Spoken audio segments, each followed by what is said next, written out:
നമസ്കാരം. മലയാളി വാർത്ത ലൈഫിലേക്ക് സ്വാഗതം. 2026 ഫെബ്രുവരി 22 മുതൽ 28 വരെയുള്ള നിങ്ങളുടെ രാശിഫലം അറിയാം. തയ്യാറാക്കിയത് ജയറാണി EV. മേടം രാശി അശ്വതി ഭരണി കാർത്തിക ആദ്യ കാൽഭാഗം. ഈ വാരം ഗുണദോഷ സമ്മിശ്രമായിരിക്കും. വളരെ കാലമായി ഉണ്ടായിരുന്ന അസുഖം മാറി ആരോഗ്യം വീണ്ടെടുക്കും. വാരം മധ്യത്തോടെ എല്ലാ കാര്യങ്ങളിലും ഉത്സാഹക്കുറവ് അനുഭവപ്പെടും. ഏതെങ്കിലും സംരംഭങ്ങളിൽ ഏർപ്പെട്ടവർക്ക് കാര്യതടസ്സം അനുഭവപ്പെടുവാൻ ഇടയുണ്ട്. വാരം അവസാനത്തോടെ പ്രവർത്തന വിജയമുണ്ടാകും. തൊഴിൽ രംഗത്ത് സഹപ്രവർത്തകരുടെ സഹകരണ മനോഭാവം ആശ്വാസം നൽകും. അടുത്ത ബന്ധുക്കളിൽ നിന്നും അപ്രതീക്ഷിതമായ സഹായ സഹകരണങ്ങൾ പ്രതീക്ഷിക്കാം. പലതരത്തിലുള്ള വരുമാന പദ്ധതികൾ തുറന്നുവരും. സഹോദര സ്ഥാനത്തുള്ളവരിൽ നിന്നും ധനസഹായം ലഭിക്കും. ഇടവം രാശി കാർത്തിക അവസാന മുക്കാൽ ഭാഗം, രോഹിണി മകയിരം ആദ്യ പകുതി ഭാഗം. പുതിയ ബന്ധങ്ങൾ ഉടലെടുക്കുന്ന കാലമാണ്. എന്നാൽ ആലോചന ശീലമില്ലാതെ എടുക്കുന്ന തീരുമാനങ്ങൾ മാനഹാനിക്കും ധനനഷ്ടത്തിനും ഇടയുണ്ടാക്കിയേക്കാം. ആസ്മ, അലർജി രോഗമുള്ളവർ ജാഗ്രത പാലിച്ചില്ലെങ്കിൽ അസുഖം വർദ്ധിക്കുവാൻ ഇടയാകും. കുടുംബത്തിൽ വളരെ നാളായി ഉണ്ടായിരുന്ന അസ്വാരസ്യങ്ങൾ മാറുന്ന സമയമാണ്. പുതിയ സംരംഭം തുടങ്ങുന്നവർക്ക് അനുകൂലമായ സാഹചര്യം ഒത്തുവരും. സംസാര കാര്യങ്ങളിൽ ജാഗ്രത പാലിച്ചില്ലെങ്കിൽ പുതിയ അവസരങ്ങൾ ലഭിക്കും. മിഥുനം രാശി മകയിരം അവസാന പകുതി ഭാഗം, തിരുവാതിര പുണർദം ആദ്യ മുക്കാൽ ഭാഗം. ദമ്പതികൾ തമ്മിൽ ഉണ്ടായിരുന്ന പിണക്കം മാറി രമ്യതയിൽ എത്തുന്ന സാഹചര്യമുണ്ടാകും. തൊഴിൽ മേഖലയിൽ ഗുണവും ദോഷവും ഒരുപോലെ ഉണ്ടാവുന്ന അവസ്ഥാവിശേഷം ഉണ്ടാകും. ഉന്നതരായ വ്യക്തികളെ പരിചയപ്പെടുവാനുള്ള അവസരം വന്നു ചേരും. ജാതകത്തിൽ ശനി അനുകൂലമായവർക്ക് ജോലിയിൽ സ്ഥാനക്കയറ്റം ലഭിക്കും. ആരോഗ്യകാര്യങ്ങളിൽ ജാഗ്രത പാലിക്കുക. ഇടയ്ക്കിടെ ശരീര തളർച്ച അനുഭവപ്പെടുവാൻ സാധ്യതയുണ്ട്. കർക്കിടകം രാശി പുണർദം അവസാന കാൽഭാഗം, പൂയം ആയില്യം. ബിസിനസ്സുകാർക്ക് വരുമാനത്തിൽ ഗണ്യമായ വർധനവുണ്ടാകും. തൊഴിൽ രഹിതർക്ക് ആഗ്രഹിക്കുന്ന തരത്തിലുള്ള തൊഴിൽ ലഭിക്കുവാൻ ഇടയാകും.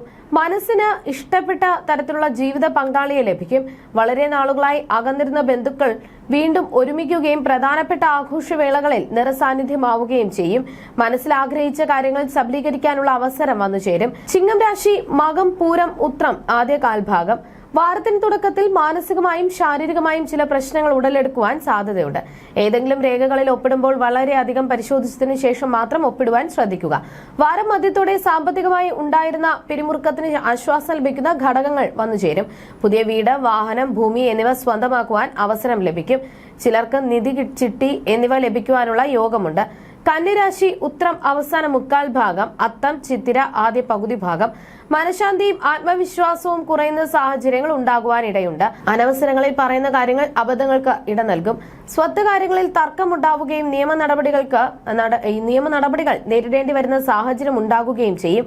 ഏതെങ്കിലും പ്രധാനപ്പെട്ട ആഭരണമോ രേഖകളോ മോഷണം പോകുവാൻ ഇടയുണ്ട്. വാരം അവസാനം ധനലാഭം, കീർത്തി, തൊഴിൽ വിജയം എന്നിവ ഉണ്ടാകും. തുലാം രാശി ചിത്തിര അവസാന പകുതി ഭാഗം, ചോതി വിശാഖം ആദ്യ മുക്കാൽ ഭാഗം. ദമ്പതികൾ തമ്മിൽ പരസ്പരം ചില ധാരണകളിൽ എത്തുന്ന അവസരം ലഭിക്കും. അച്ഛൻ, അമ്മാവൻ, അമ്മായി അച്ഛൻ എന്നിവർക്ക് വളരെയധികം പ്രാധാന്യം ലഭിക്കുന്ന സാഹചര്യം ജീവിതത്തിൽ ഉണ്ടാകും. പൂർവികമായ സ്വത്തുക്കളിൽ തർക്കമുണ്ടാവുമെങ്കിലും അനുകൂലമായ അന്തരീക്ഷം ഉണ്ടാകുവാൻ ഇടയുണ്ട്. സ്ത്രീകൾ മൂലം ജീവിതത്തിൽ നിർണായകമായ തീരുമാനം കൈക്കൊള്ളുവാൻ ഇടയാകുന്ന സാഹചര്യമുണ്ടാകും. വാരം അവസാനം തൊഴിൽ ലാഭം, ധനനേട്ടം എന്നിവ ഉണ്ടാകും. വൃശ്ചികം രാശി വിശാഖം അവസാന കാൽഭാഗം, അനിഴം തൃക്കേട്ട. ആരോഗ്യം തൃപ്തികരമായിരിക്കുമെങ്കിലും ഇടയ്ക്കിടെ മാനസിക പ്രയാസം അനുഭവപ്പെടും. പുതിയ സംരംഭങ്ങളിൽ പണം മുടക്കിയവർക്ക് അത്ഭുതപൂർവമായ വളർച്ച അനുഭവപ്പെടും. തൊഴിലിടങ്ങളിൽ പുതിയ സ്ഥാനമാനങ്ങൾ ലഭിക്കുവാൻ ഇടയാകും. ശത്രുതാ മനോഭാവത്തിലുണ്ടായിരുന്നവർ രമ്യതയിൽ എത്തുവാൻ ശ്രമിക്കും. പ്രണയ സാഫല്യം ഉണ്ടാകും. വാരം അവസാനം ഭക്ഷണ കാര്യങ്ങളിൽ ജാഗ്രത പാലിച്ചില്ലെങ്കിൽ ഭക്ഷ്യവിഷബാധ ഏൽക്കുവാൻ ഇടയുണ്ട്. ധനുരാശി മൂലം പൂരാടം ഉത്രാടം ആദ്യ കാൽഭാഗം. വാഹന അപകടങ്ങളിൽ നിന്നും അത്ഭുതകരമായി രക്ഷപ്പെടും. എന്നാൽ മാനസിക സംഘർഷം ഉണ്ടാകുവാൻ ഇടയുണ്ട്. സഞ്ചാരശീലം വർദ്ധിക്കുന്ന തരത്തിലേക്ക് തൊഴിൽ മാറ്റം ഉണ്ടാകും. വാരം മധ്യത്തിൽ രാഷ്ട്രീയം, സെയിൽസ്, അഭിഭാഷക മേഖലകളിൽ പ്രവർത്തിക്കുന്നവർക്ക് വളർച്ചയുണ്ടാകും. പുതിയ പദ്ധതികളിൽ അർപ്പണ മനോഭാവത്തോടുള്ള പ്രവൃത്തി മേലധികാരിയുടെ പ്രശംസയ്ക്ക് അർഹമാകും. പുതിയ ഭൂമി സ്വന്തമാക്കും. ദാമ്പത്യ ഐക്യം ഉണ്ടാകും. മകരം രാശി ഉത്രാടം അവസാന മുക്കാൽ ഭാഗം, തിരുവോണം അവിട്ടം ആദ്യ പകുതി ഭാഗം. മാതാവിനും ബന്ധുക്കൾക്കോ രോഗാവസ്ഥയോ ആശുപത്രിവാസമോ ഉണ്ടാകുവാനിടയുണ്ട്. വരവിനേക്കാൾ ചെലവുണ്ടാകുന്ന സാഹചര്യം ഉണ്ടാകും. തന്റേതല്ലാത്ത കാര്യത്തിൽ മനോദുഃഖം ഉണ്ടാകുന്ന സാഹചര്യം ഉണ്ടാകും. സ്വന്തം ആരോഗ്യകാര്യത്തിലും പങ്കാളിയുടെ ആരോഗ്യത്തിലും ജാഗ്രത പാലിക്കുക. വാരം അവസാനം സ്വന്തം പ്രയത്നം കൊണ്ട് പല പ്രതിസന്ധികളും തരണം ചെയ്യും. പുതിയ ബിസിനസ് പ്രോജക്ടുകൾ ലഭിക്കും. കുംഭം രാശി അവിട്ടം അവസാന പകുതി ഭാഗം, ചതയം പൂരുരുട്ടാതി ആദ്യ മുക്കാൽ ഭാഗം. മുൻപ് കടം കൊടുത്തിരുന്ന തുക തിരികെ ലഭിക്കും.